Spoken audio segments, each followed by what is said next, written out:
Display पर जिस महिला को हरे सूट में फेस मास्क लगाकर दरोगा जी के पास खड़ा हुआ देख रहे हैं, उनका नाम रचना है।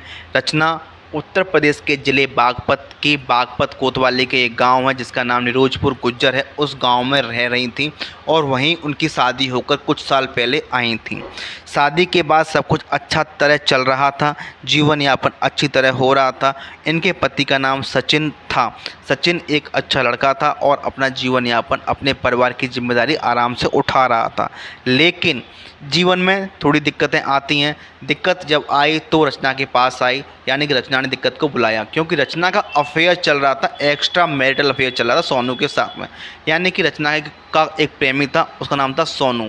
रचना उससे प्यार करती थी, दोनों लोग बहुत एक दूसरे से प्यार किया करते थे। इधर सचिन से भी रचना की शादी हो चुकी थी। दोनों के प्यार के बीच में, यानी रचना और सोनू के प्यार के बीच में सचिन अड़चन बन रहा था, यानी कि वो दोनों बात नहीं कर पाते थे और मिल नहीं पाते थे। इस वजह से उन दोनों ने प्लान बनाया कि अब हम सचिन को अपने रास्ते से हटा देंगे। आम दिनों की तरह जब सचिन शाम को काम ख़त्म करके अपने काम से लौटकर अपने घर पर आया तो घर पर आने के बाद सब कुछ ठीक तरीके से होता है, और जब रचना उसको खाना देती है तो उस खाने में रचना जहर मिला देती है सचिन के खाने में।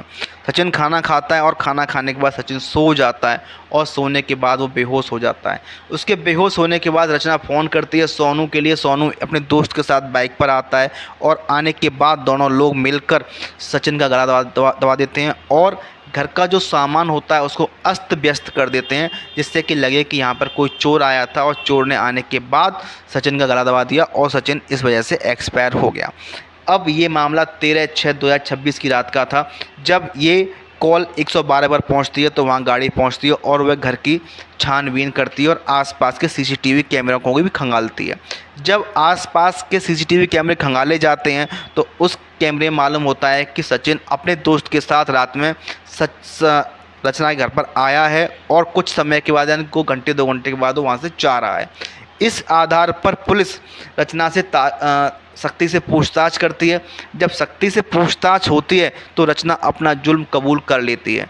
अपना जुल्म कबूल करने के बाद वो बताती है कि मैं सोनू से बहुत प्यार करती हूँ, लेकिन सचिन हम दोनों के बीच में अड़चन बन रहा था, इसलिए हम दोनों ने प्लान बनाया कि हम सचिन को अपने रास्ते से हटा देंगे।